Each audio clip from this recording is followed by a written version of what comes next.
All right. Should be good now. Thank you. Okay. Make sure everything's up to date on this thing.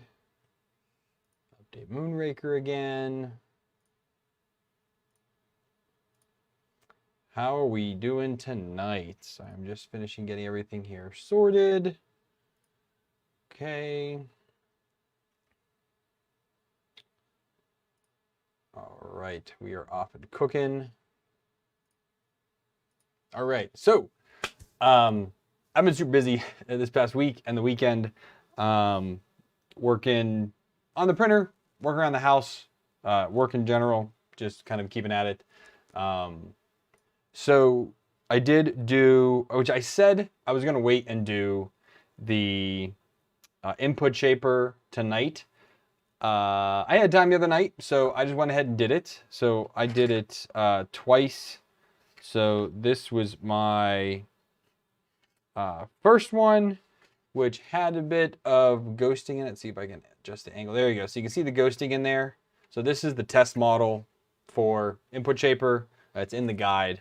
But you can definitely see that once I started going fast enough on the X, you can really start to see how things up here started getting a little bit goofy. It started, skipping. Can you focus on this, please? A little bit. There we go. A little bit there. So definitely needed input shaper. So I went ahead, did my measurements, and then put it in, and they came out pretty good. So I changed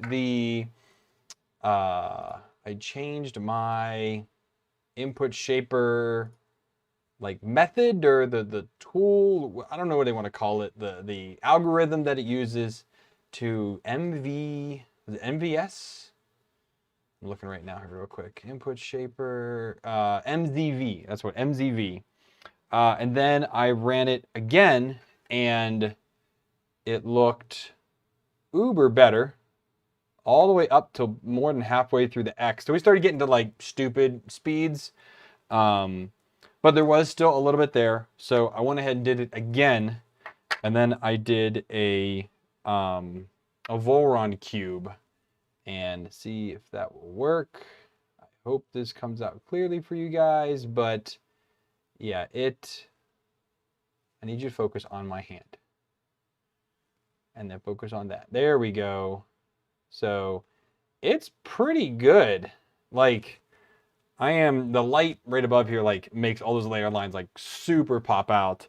But I mean, it is very smooth, very accurate. The cooling is doing great, which again, cooling is not a big factor on this printer because this is mainly gonna be for ABS. But I do want the ability to print PLA if I need to.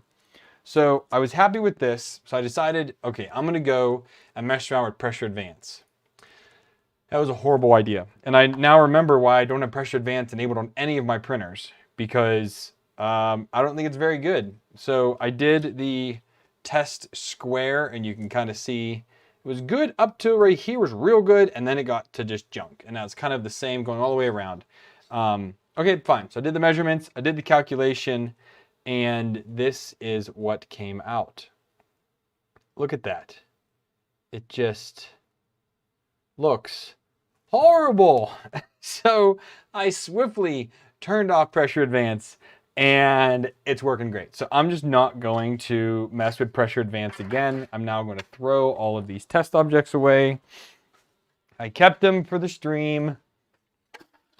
So, at least I got that tuned, and things are going better. So I went ahead and did some test prints. So the first one I did was I think I'm saying this right, the Orcania from Zelda, and it works. Get my fingers here. It works, and it looks fantastic. It looks really, really good.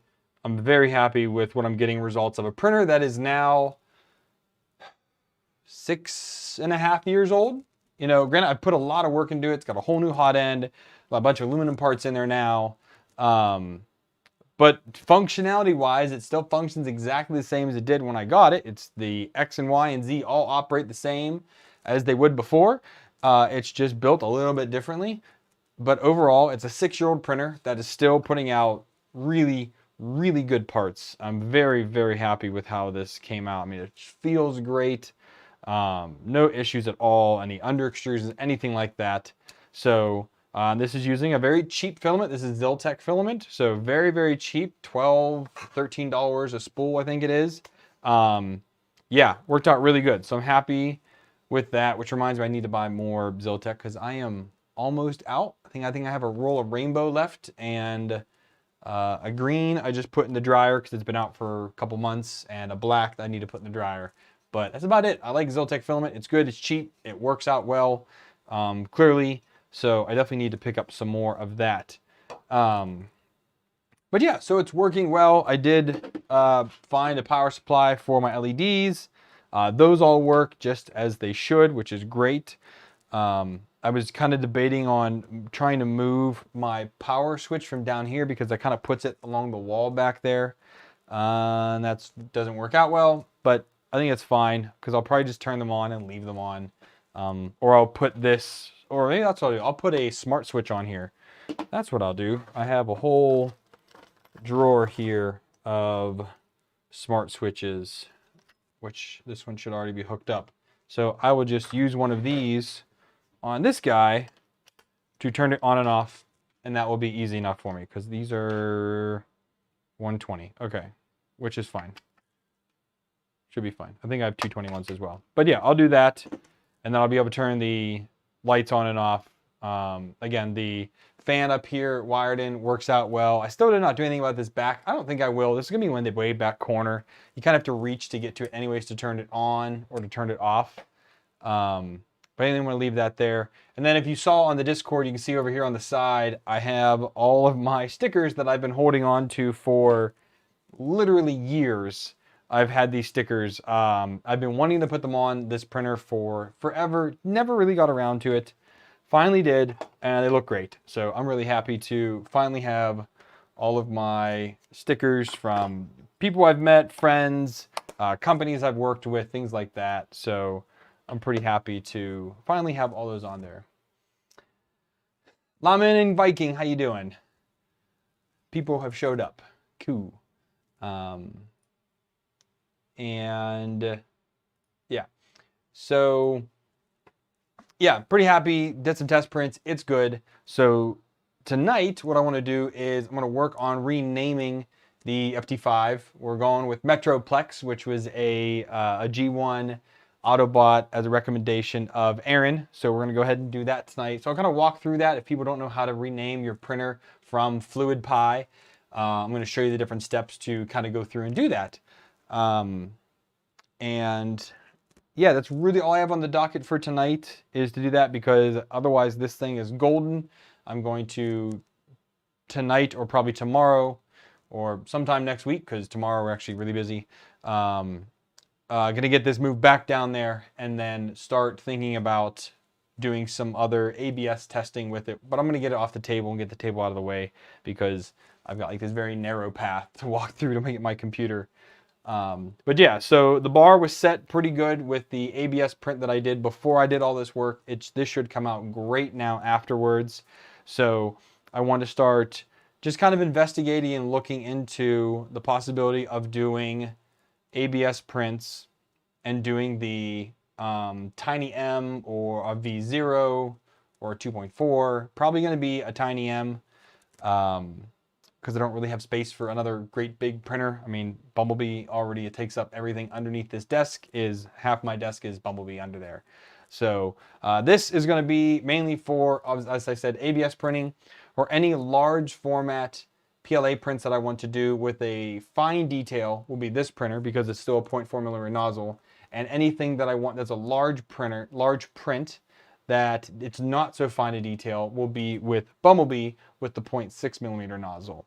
So I also do all my structural prints, like when I do shelf brackets or if I'm fixing anything. A lot of the drawer organizers that I do all are on Bumblebee with that 0.6mm nozzle, because I can do a single vase mode and have a nice thick wall. The 0.2mm extrusion or 0.4mm width of This is not so great, but I can get a 0.6 or even up to a 0.8 by over extruding a little bit with Bumblebee, and it's just such a much stronger single line. It's much faster print. It does eat filament like there's no tomorrow, but it's very quick and easy to get prints done using the larger nozzle. So kind of each one of my printers, aside from the army of the i3 styles that I've kind of developed and worked on, they all have different extruders for different uses. But I do have a dedicated large format with a big nozzle, and I have a large format with a finer nozzle that's enclosed, so I can do ABS, polycarbonates, more of those hard to print things on this guy right here. I do need to work, I want to get a plain steel sheet without anything on it, because I do have a sticker of Gecko Tech that's 300 by 300, I think, laying around that I would love to use. It's pretty good for like polycarbonate and stuff like that. And I would like a side that is nothing on it so that I can just put like packing tape down, because I've experienced a few different filaments from the Maker Box where you had to like print on packing tape. And if you put packing tape on your PEI, good luck getting that off. You're going to be using Goo Gone, and then you're going to be using alcohol and all kinds of cleaners to get the Goo Gone off, because Goo Gone is very oily and it kind of soaks in the PEI. So you kind of got to heat it up and really treat it to kind of bring it back to life, which is very difficult. And I don't like sanding my PEI. I know a lot of people do, but I'm not a fan of sanding PEI. So let's go ahead and switch over to the screen.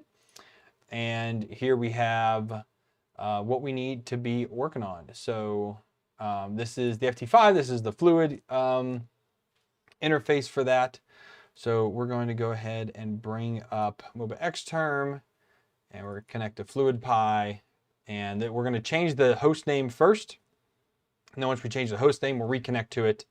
And then we'll go ahead and rename the interface here. Maybe change the colors too. This is Metroplex that we're going off of the name for. So all of my printers are named after different transformers. Most of them are G1. Metroplex I was not aware of, but he is a big boy, and this is a big boy printer. So we're going to go ahead with Metroplex for this printer. And before I did the setup last weekend, I've already changed all my passwords and everything like that. So everything is already set up. It's just getting the actual host name to what I want it to be. And again, hadn't set that really before.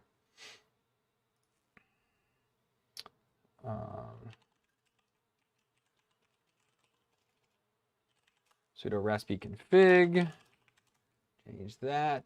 And then we're going to system, host name. Okay, it's right now FluidPy. We're going Metroplex, Metroplex. Okay, and we're finishing, and it's going to reboot, and then it will not reconnect because it's a new host name. So we're going to have to go ahead and do a new session here, SSH.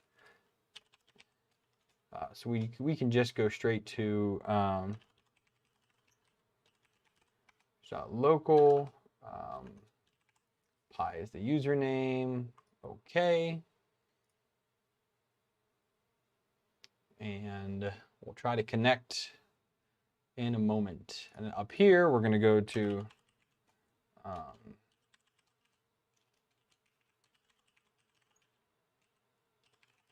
metroplex.local. Oh, look, it's already up there. Boom.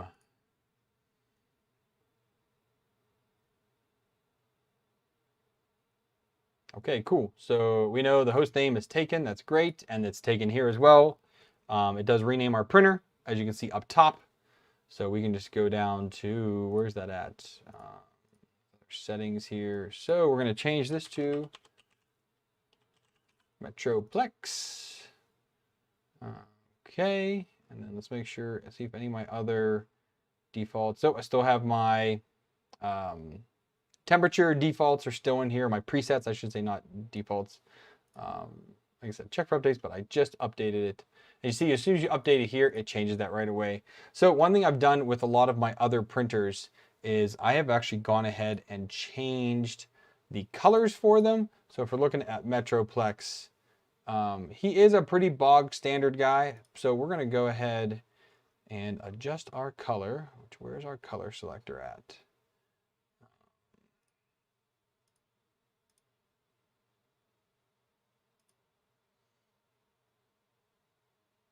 They've changed the interface a few times, so it's kind of primary color. Here we go. Select color. So we're going to go with, I think, more of a gray color.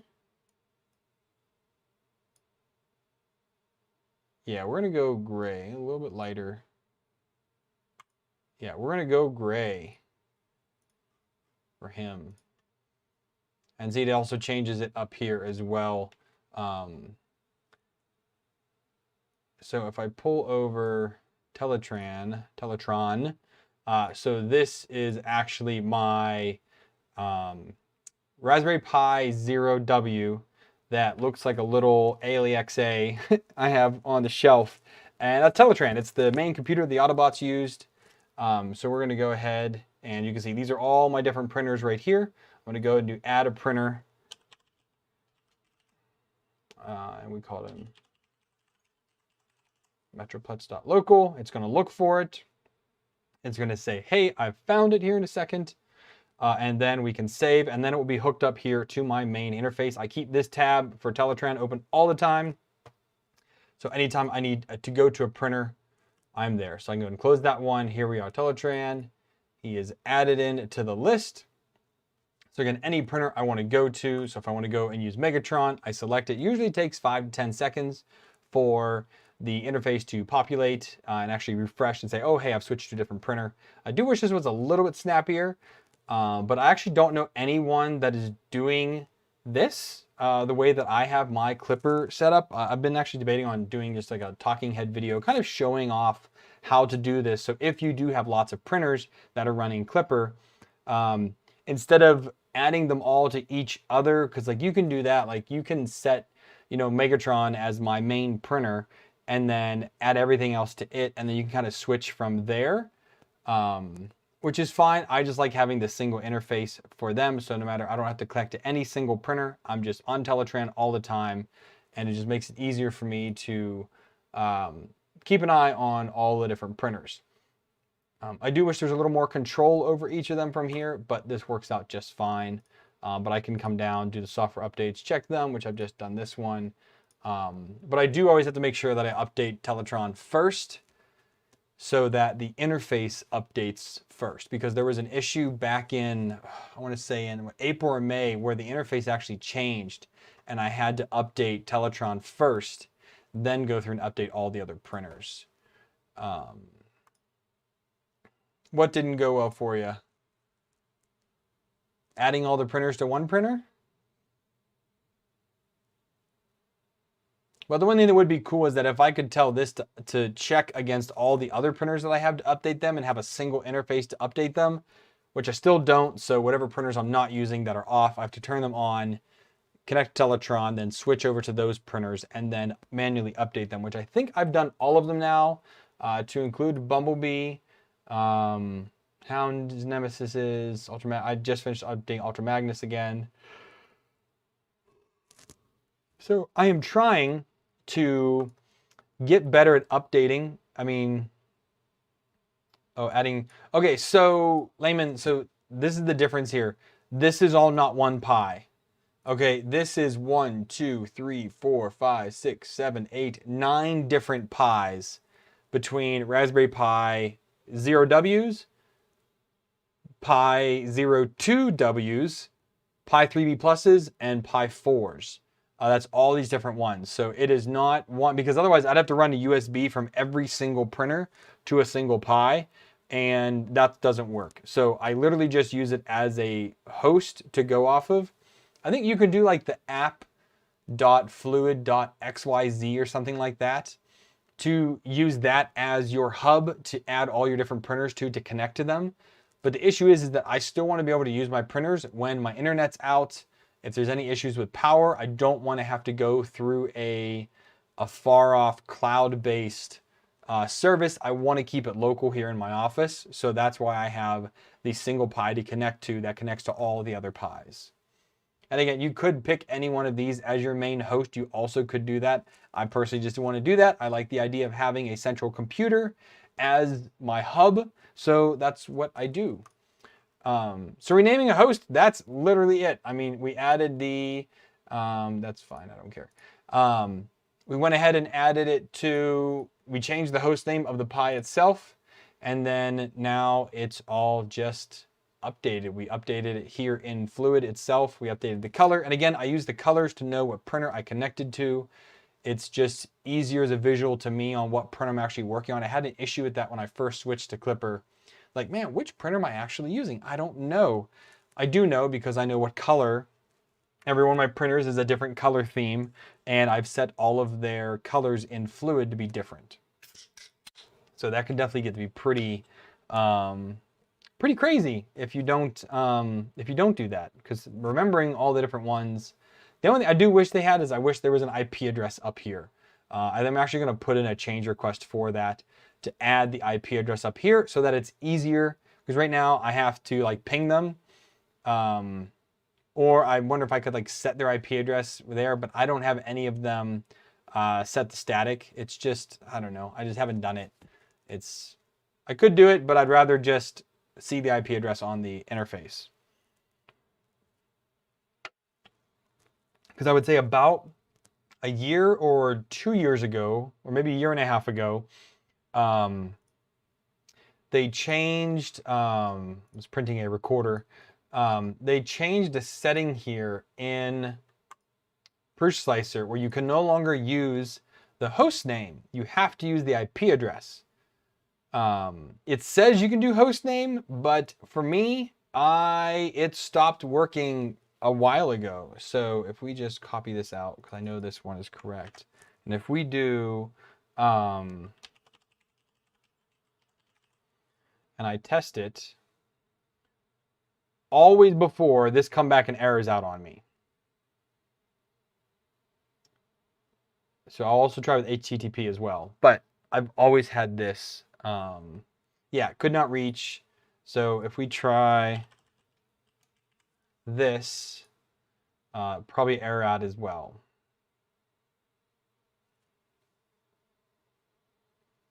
I do need to set fixed IP. It just, I'm just not in the mood to sit down and do it. Yeah, see, so you have to use the IP address of the actual printer for it to work. So I also want to make a, I think there was an STL for an FT5 at one point. I don't know if I still have it honestly anywhere. Can we, wait, what are you doing? Stop that. Control Z, Control Z. Okay. My goodness. Sometimes my mouse just totally jacks up and I try to grab and move something and it just doesn't want to move.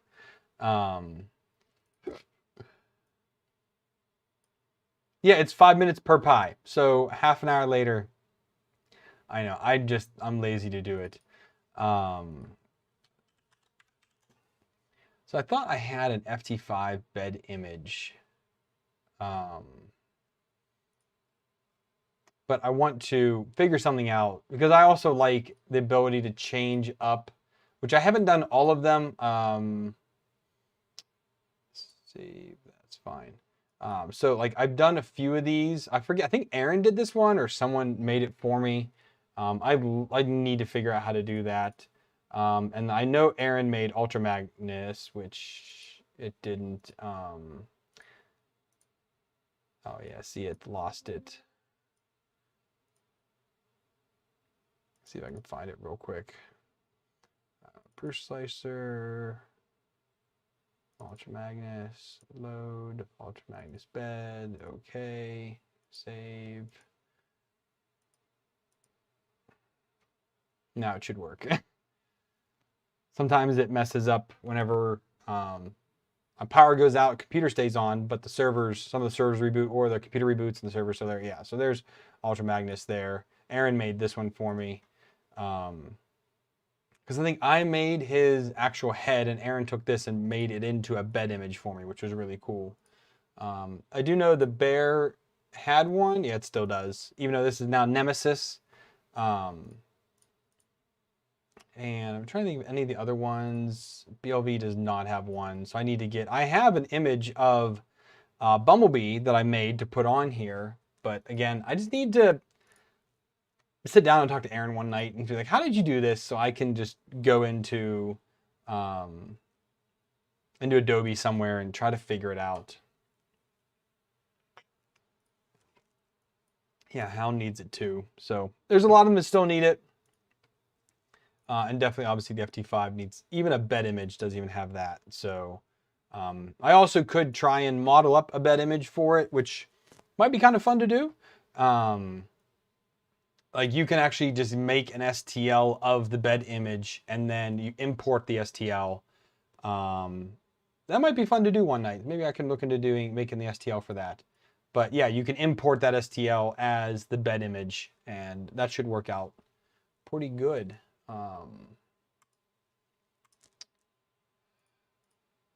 So yeah, I'm going to delete this.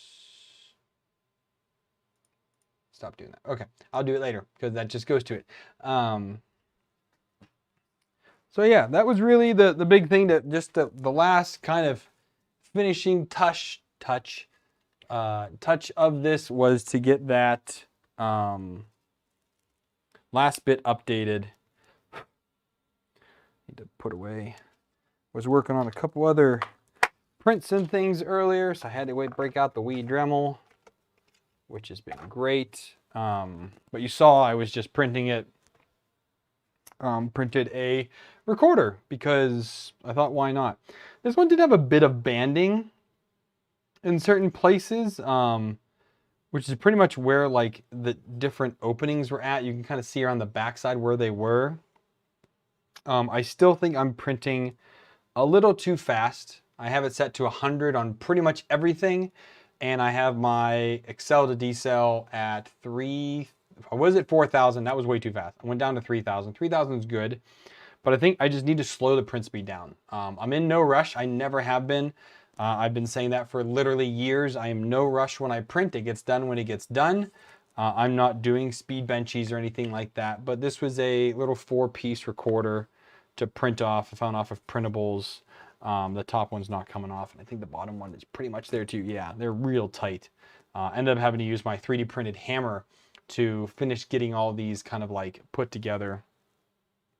But still, it was more of just, I wanted to see the quality, see how it was over a long period. You know, there is still a little bit of issues with this thing moving so fast. So we're just going to slow it down a little bit and it'll be good, because you can definitely see those in here. And it's going to be, I highly doubt I'll be able to show it here on camera. Or yeah, you can see the little like kind of bulge here. It's really hard to tell because it keeps wanting to focus back on me. But you can kind of see a little bit of difference here, and then down here a little bit there's some issues. So I think that's just from the printer kind of rocking a little bit. So I'm going to go through also, before I put this down on the floor, and just kind of, I want to just go through, actually I can do a little bit of it now. I think it's this size here.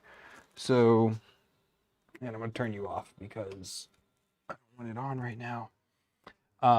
So all of these linear guides, push this down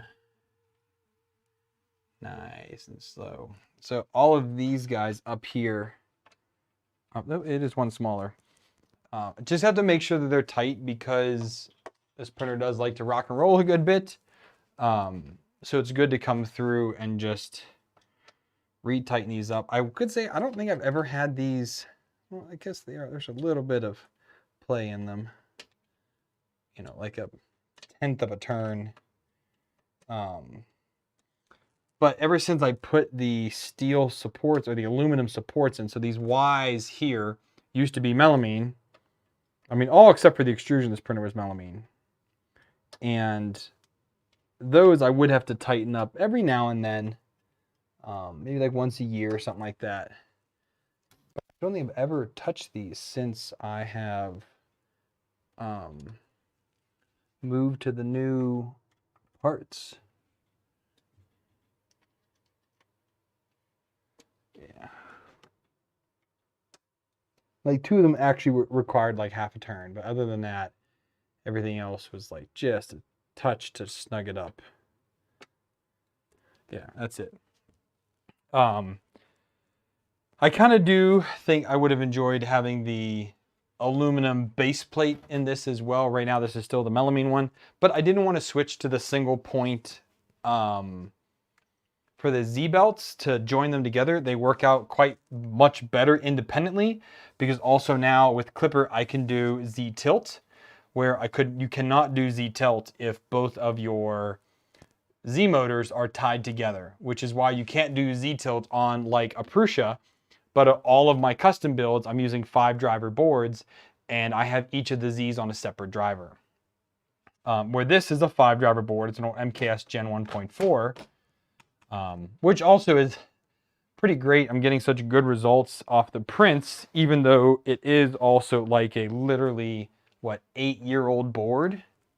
I mean, not the model of it is. It's been around for a long time. I forgot I do need to turn it back on because I need to unload that filament.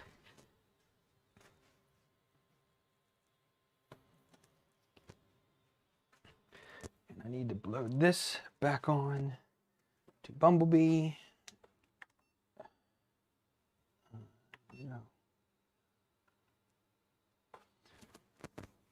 And I was loading up the Mini here to get some prints going on it. I haven't printed with that printer in a couple months, so I was just going to do some stuff on there. The nice thing with the 3B pluses is they do load up fairly quickly. Not like super quick, but the Pi Zero Ws take a hot minute. These take less than a minute, I'd say, to boot up and actually be able to connect to. So I can just go and do my unload filament macro, and it will unload the filament for me. So that's a great thing about setting some of these macros and things like that. I do have all of... Actually don't know if I do. So before I actually say that, let me double check here. Please stop it. Please stop it. My God. This mouse, I need to replace it. Let me double check my GitHub and find it. Clipper. So I definitely need to update this because these configs are out of date. See, they're 2 years old. So I think in here I had macros. No, that was that. Oh yeah, I do have my macros in here. So I also want to update these macros. So maybe I'll do this one evening while I'm kind of sitting around. I will go through here and I will update all of my macros. So if you are interested in using any of the macros that I have, you can just go to my GitHub to the Clipper folder, and I have all of these in there. But I did definitely optimize these on my printers more recently than 2 years ago. So definitely want to go in here and update all of this. Let me check down here real quick. I heard a beep.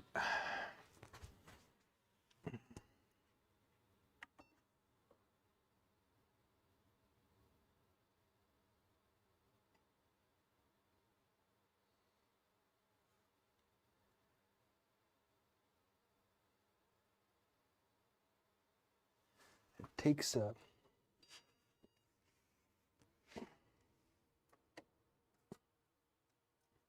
Since I put the other extruder on here, some of the commands, like loading filament, do not extrude enough. So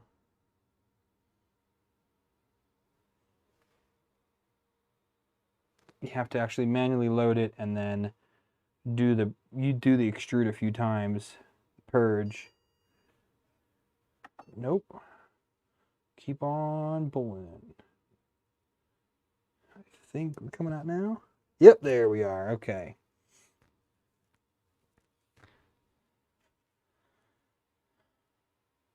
Got some good purple in there.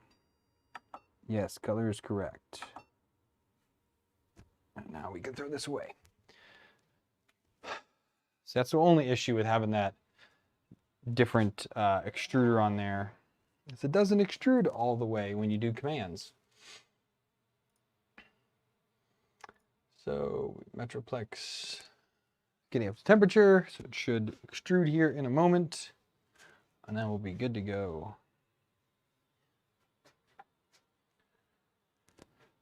I have it set for 240 on the extrude macro, just so that it, no matter what filament I do, I don't need to have like a unload PLA, unload, PETG, unload ABS. Yeah, perfect. Yeah, so it pulls it down into the extruder, extrudes some, and then quickly pulls it back out. And that actually really eliminates all of my kind of clogging that could happen when you try to unload your filament with an automatic macro. You'll definitely get issues with that if you're not careful. I do know that the Hermera does not work with that at all. I have changed my macro on that printer on Optimus like 10 times trying to optimize that optimize that unload, and it just flat out doesn't work. I'm gonna get down that black real quick too and put that in the dryer. I have these up there from when I was doing some multicolored prints a few months ago up in the rep box. They stayed dust free, but they definitely need dried because they've been up there for a while. So yeah, we can go ahead and turn you off now.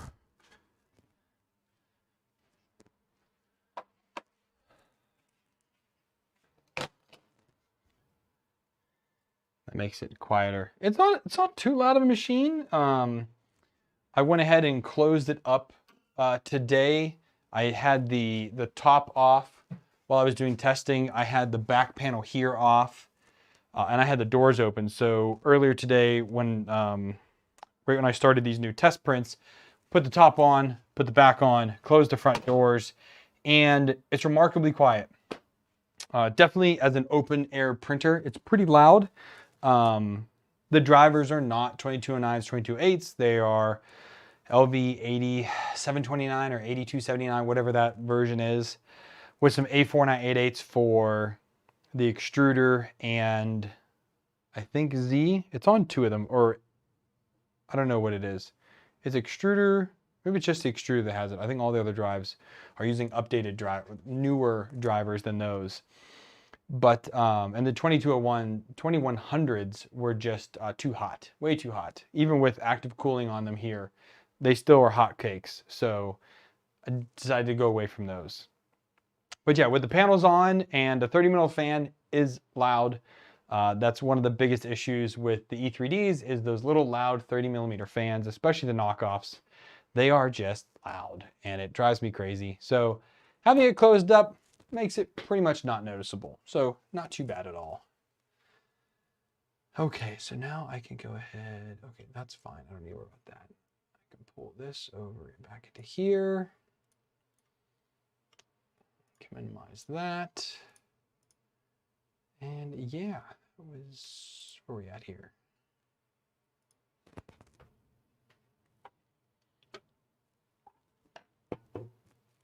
So at least this was a very successful project. I've had definitely some with a lot of ups and downs to them, to say the least. But this one was definitely one of the more positive ones. So I guess I can make kind of a to-do list here real quick because I want to make those bed images.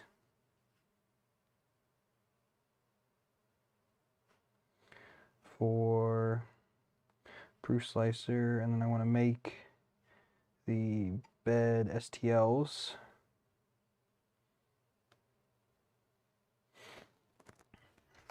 So definitely do that. I need to take off this computer offline because I need to do some updates. I have some new parts for it that I need to really get installed, but I have been avoiding doing that.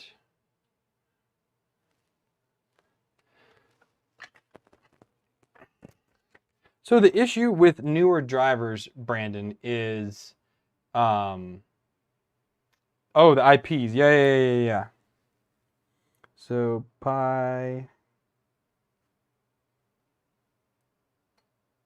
Pi static IPs. Thank you. It is on the to-do list now. I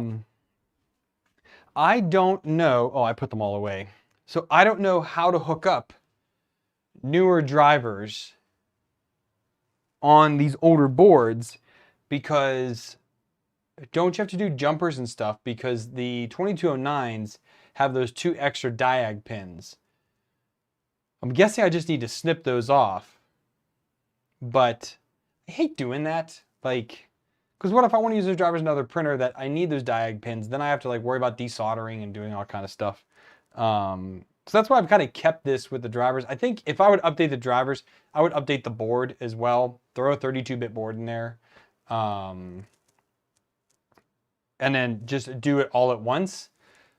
Because then I could do things like sensorless homing and whatnot. Like, even though I already have end stops on all this, I could do sensorless homing if I really wanted to.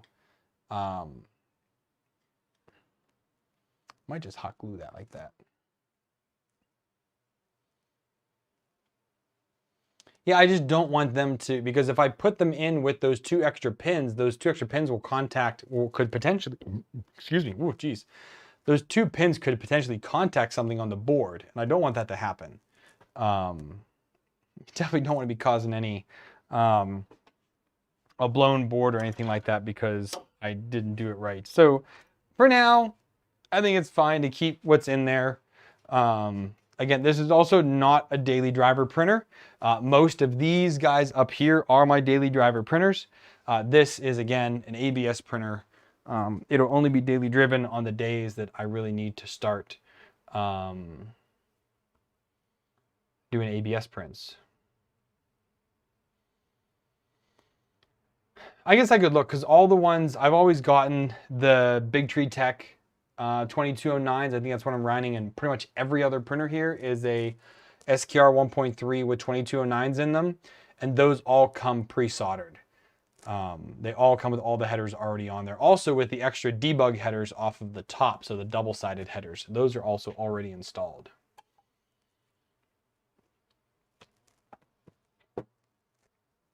Oh, I need to put these away too.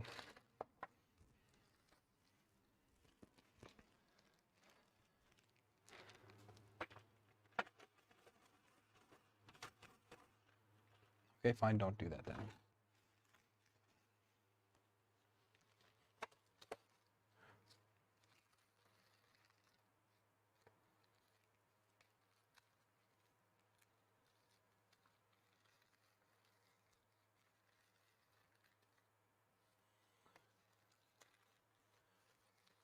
These out. We can dump these guys in. So I found some, so I was going through my stuff, found some washers, and those are always useful because you never know when you're going to need them. Big projects, small projects, especially when I don't have quite the right size bolt, I will go ahead and use a few washers to get that length that I need. That's actually using several washers on the fan mount, actually on the back of here. There's, I think, 2 washers on the bottom bolts and 3 washers on the top bolts, because you actually have to replace the housing. So the Titan extruder is mounted in with its on the front, and they're a certain length each. Then the ones on the back had to be a certain length, and they were hitting each other. So I had to use a few washers, because it was like a 23 millimeter bolt. I have 25 or a 20, so I did a 25 and use a couple, you know, 1/2 mil washers, 1 mil washers. Llama, what's up, man?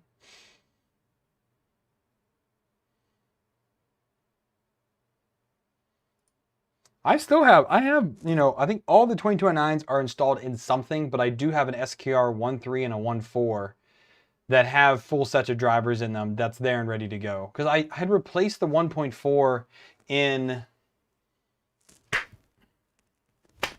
mosquito. Oh, you bugger. Where'd you go? I lost it. Damn it.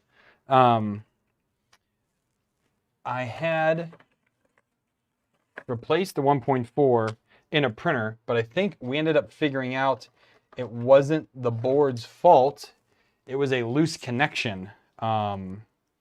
I want to say that was Nemesis with its ABL. I thought the board was the problem. Meanwhile, I didn't actually tighten down one of the connectors on the optocoupler. So that took a hot minute. Oh, I guess that's also what did I have the... So that was the other thing I kind of worked on the past few days. I forgot on this printer, I put the ABL on there. Sorry, my glasses needed cleaned really bad. I put the ABL on there. So Z-Tilt had to redo all of my macros and create macros that I didn't had for a printer this size before. So that took me, I think I had to spend a whole evening on just tuning the locations, because it's so like when it homes, it doesn't take in the offsets of the ABL, but when it does the probing, it does, but also not when it does Z-Tilt. Z-Tilt does not take into account the probe. Only when you do your automatic bed leveling does it take into account the probe offset. So that always drives me crazy to remember all of that, because I never remember all of that. I was having debating on figuring out a new mount for this, something a little more squishy. Right now it's hard mounted and you kind of can hear it. That fan will vibrate even though it's on those rubber things. Yeah, might think of something else for that guy. But anyways, yeah, so figuring out the mesh took me a hot evening, because it just takes time to really figure out. Plus sharing a ground, I have my two fans up here sharing, I'm sorry, they're sharing a positive, not a ground, because the fans all switch on the negative, they don't switch on the positive. So I have positives sharing, switching on the negatives, because the ABL needs 3 connections and I only have 8 up here. So there's 2 fans, and then there's the thermistor, so there's 6. And then I do 3, so that's 9. The 9th one is the shield, but I'm using unshielded twisted pair, so I don't have a shield conductor on the Cat 5e that I'm using. So that's that took me another evening just figuring, hooking all that up and getting that mounted, redoing the mount. So if you saw in the 3D design channel, I went ahead and figured out a mount. Aaron said, just throw it on the back of the fan. I was like, okay. And that came out really, really well.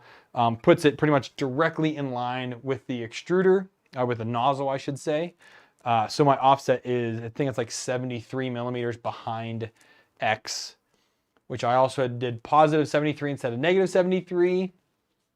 So that was another, again, just configuration issue. So when you kind of build these printers, even though this is not a custom printer, but when it comes to Clipper, it is 100% a custom printer, because I don't know of anybody that's running Clipper on an FT5. And if they are, it's not documented anywhere.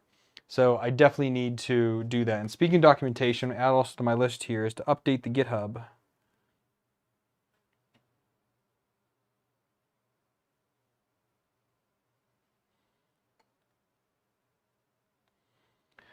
My handwriting has been garbage lately. So what I'll do is I'll grab all of my different configs, I'll throw them on the GitHub, and it's also just another place to have them. I don't have them on my server.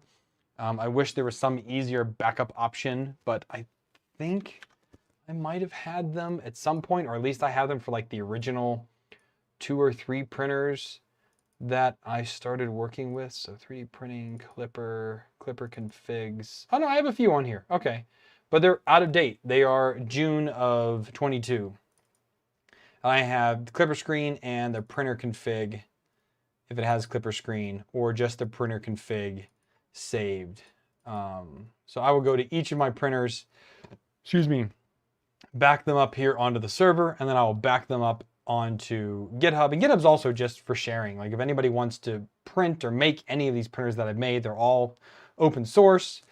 For the ones that Aaron and I have designed, they are on either his, I think I have Megatron, he has Ultra Magnus. Nemesis and Bear are, or Nemesis and Hound are just the Bear. This is Bear 2.0, this is Bear 2.1, I think. Fastlane's a Mark 3S. Optimus I have not released anything for Optimus, so but it's kind of just another version of Megatron. And now we've got the FT5 here. So I guess what we could do is, I don't know, because I'm not happy with the printer the way that it is. So let me move this real quick. We can talk about something else here in a second. All right, big guy, you need to come off the table, okay? Let's do this nice and easy.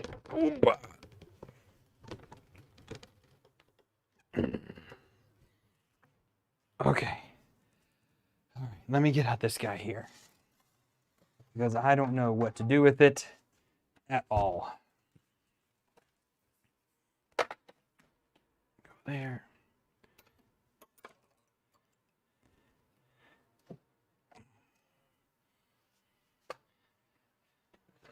Whoop, whoop, whoop, whoop, whoop. Whoop, whoop, whoop, whoop. There's a print on there. There's a print on there. Stop it. Okay. My hypercube. I don't know what to do with this thing. I have not printed with it since I've moved. I got here in July of last year, and I got the printer back in hand in September, October of last year. I don't know what to do with this guy, because I built it wrong. So that's the first thing. That's the first issue with it here. I built it wrong. It should be this way and not this way. And that's one of like my biggest and dumbest mistakes, because of that, I would have to recut the Y linear rails, the rods. I would have to recut the carbon fiber that I'm using for X here. So this is why I was debating on doing some type of smaller Volron to replace the hypercube, because I'm not happy with it. Or I could figure out how to optimize it and make it better than what it is now. Would I use it more?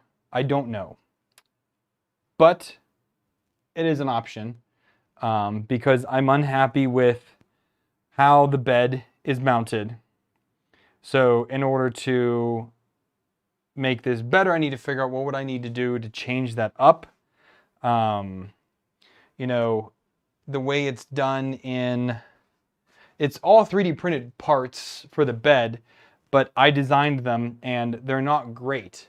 But I did like the ones that I'm using on the MGN Cube, the ones that Ben Levi made for that.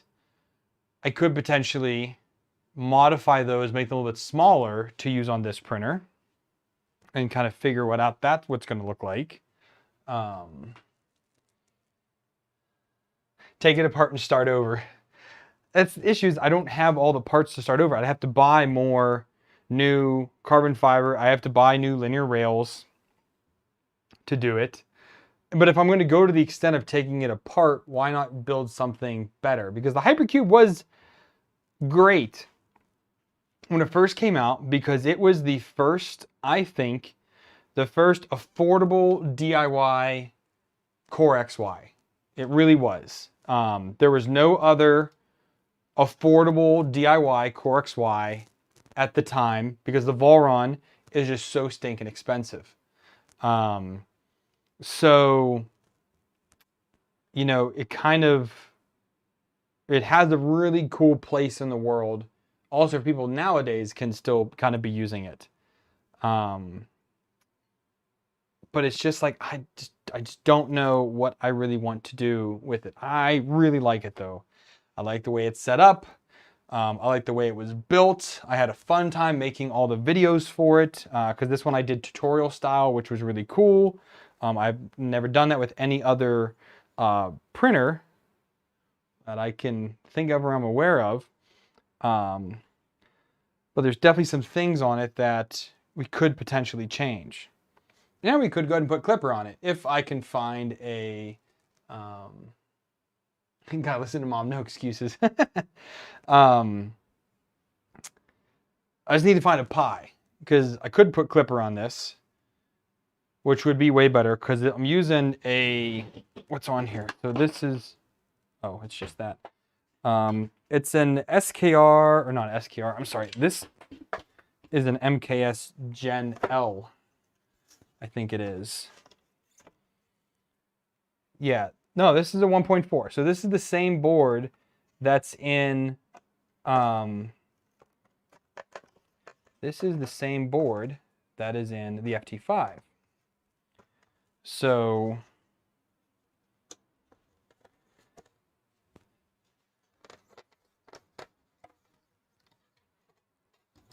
right over there.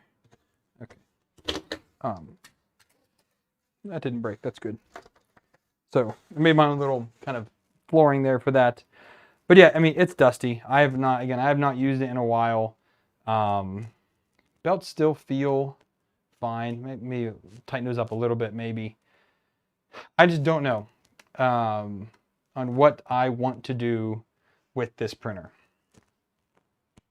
Whether just take it apart and, you know, you reuse what I can for another project of something else, again, like the Tiny M, because the Tiny M would replace this. This is a 210, I think, by 210 by 210.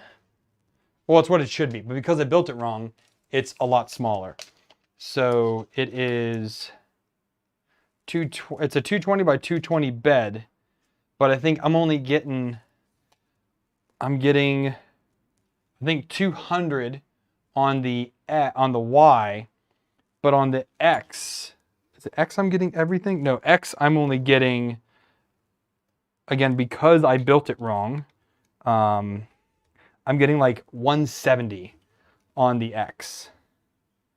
So it's a weird size, and again, it's just incorrect.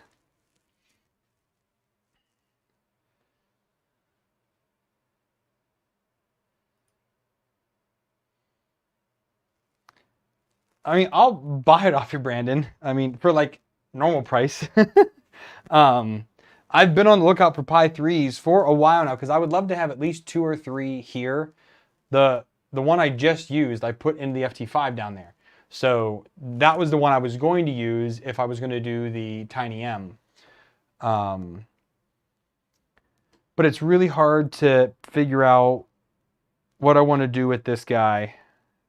But it's going to take some design time. Like that's the other thing. I definitely need some time to figure out design on what I'm going to do, because another thing I could do on the Y is just increase these 2 extrusions here that the bed sits on, because I have plenty of space in the front.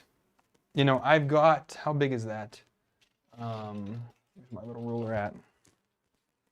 So it comes off the front of the bed by 45 millimeters. So I could easily increase the size of this another, you know, however far that needs to be. So how far on the bed are we sitting now? Which is not far. If I make that like 15 mil longer, I can get all of that. There's nothing I can do about here because let's see, what's my difference here? So this is 373 and this is only 340. So, but everything else, like the Z can stay the same. Those are the same size, just take that off and move it basically. I would want to add some more corner brackets in here or try to do I don't think I can do blind joints on these because of the issue with the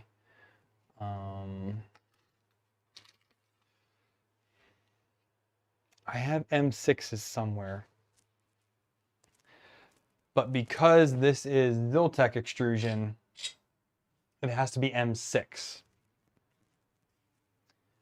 And I don't think I have the bolts to do that, but also I don't think M6 heads fit in this extrusion. So doing blind joints would be way better, 100%. But I couldn't do that everywhere because these are in line with each other. So, or no, that would technically work. let me look here real quick, actually. Let's see. Where's my, here they are. If I have them, they would be right here on the top. I think these are the M6s that I have. I bought these for something else. Yeah, these are M6s. So these are M6 cap heads, and I would need M6 pan heads. But they might fit. Maybe I'll just go on McMaster-Carr and pick up a few, just a pack of M6 by whatever that needs to be. These are, I think, 10 mil. M6 by 10s, and then, yep, by 10s. And then I could do blind joints to really try and make this a bit more sturdy. And then again, rotate it. So I'd have to go through my gear, see what I have here for the Y. Then we could do a better board, which I have. You know, that's the other thing. I already have a board for this. If I do get a Pi from Brandon, then we could do clipper on it. We could do sensorless homing and things like that. Or we could keep the end stops. I mean, they're already here. Yeah, and just see about maybe making this a little faster speed. You know, I would like to build a tiny M, but also I have this here. Maybe doing a rebuild would be okay. And I'm not sure if I would do that as videos or live streams like I've done for kind of the past bit of content. It's just doing them all as live streams.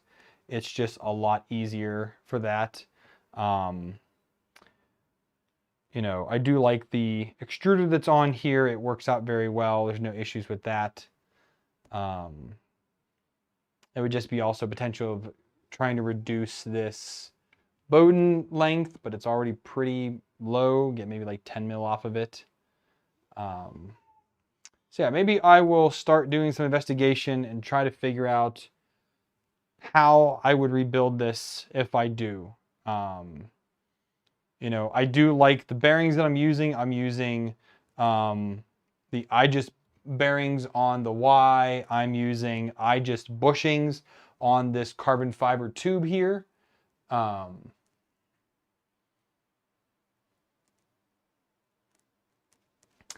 only issue with videos, Brandon, is it's fine to record them, but it takes so many hours to edit them. That's my big issue. Like, I have 4 or 5 recorded videos that I've done over the past few months that are sitting there because of editing.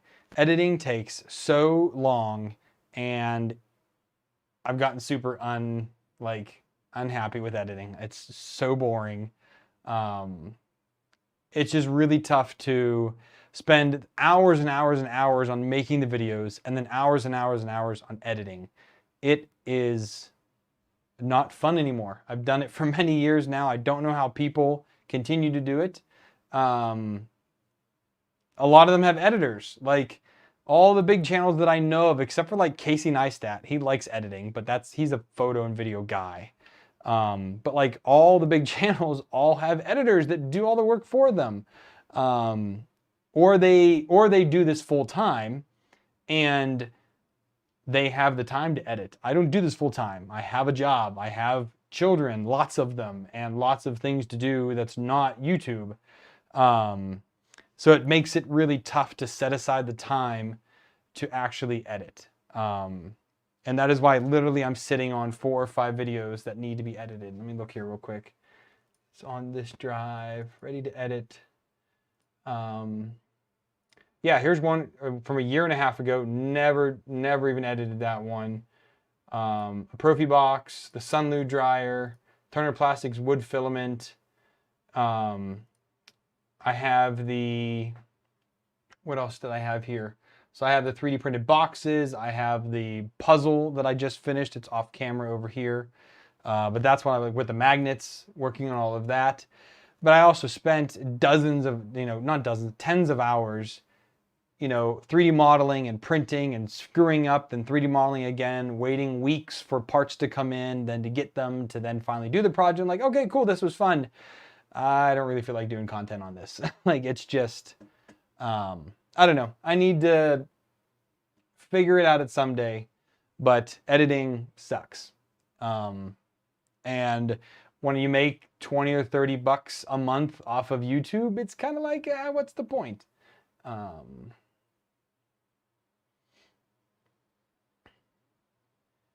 You listen to a podcast some YouTubers make about editing, because they probably talk about it. So yeah, maybe I will move this onto the bench once I get everything cleared off, because I've been doing a couple things with the kids this weekend, so the bench is covered with stuff. Yeah, they say editing is such a big burden that they sit in videos for months because they dread the editing process. Yep, that's pretty much it. Unless you hire someone and they're paid to do it, like, it'd be cool. You know, I would love to hire Joel's editor, Sean. I actually looked into it, you know, a few years ago when I was making more, but still what he would charge me to do one video was 2 months of YouTube income. And that's back when I was doing like 1 to 2 videos a week, plus 1 to 2 live streams a week. There's no way I can afford that. So it is what it is. And I don't want this to be me complaining, because I'm not complaining. It's just, I just don't do it. But I think one day I'll get back into it, or figure something out. I don't know. But yeah, I think I'll put this on the bench here soon, or I'll leave it here on the table. I think I'll leave it on the table. I'll look at it for a couple days and figure out where I want to go with this. Because I don't know at the moment. Kind of have to figure that out. And also, Brandon says, oof, about Sean. He is a deal. It was honestly not a lot of money. I think it was like,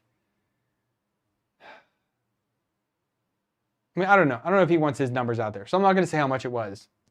Honestly, it's quite affordable for the 2 hours it would take him to edit one of my videos, or 3 hours to edit a video. It was what I was making in a month. So what he would charge me for doing one of my videos, when I do 4 to 8 a month back then, would have been the month's income from either Patreon or from YouTube.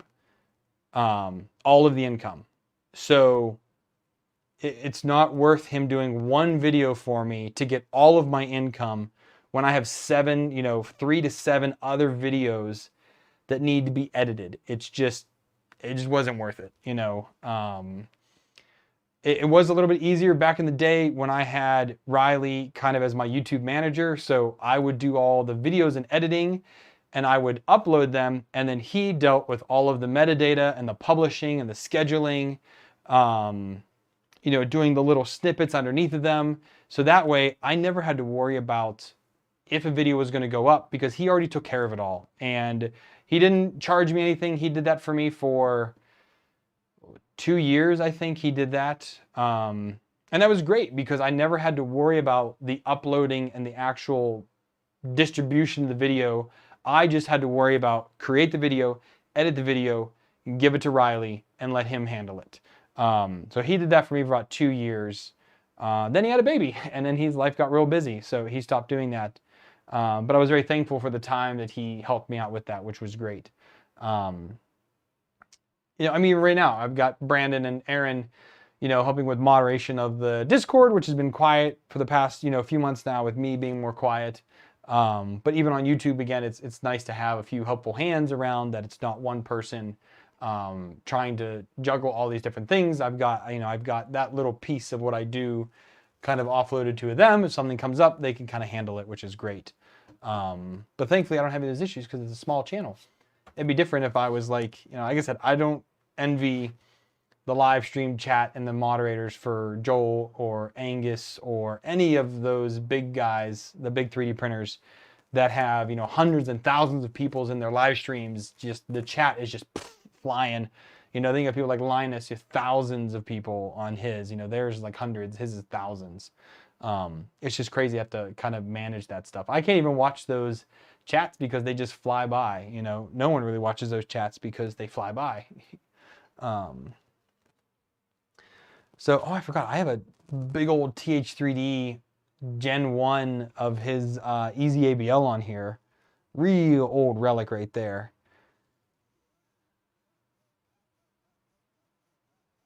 Yep. This is going to be a task. Definitely will be.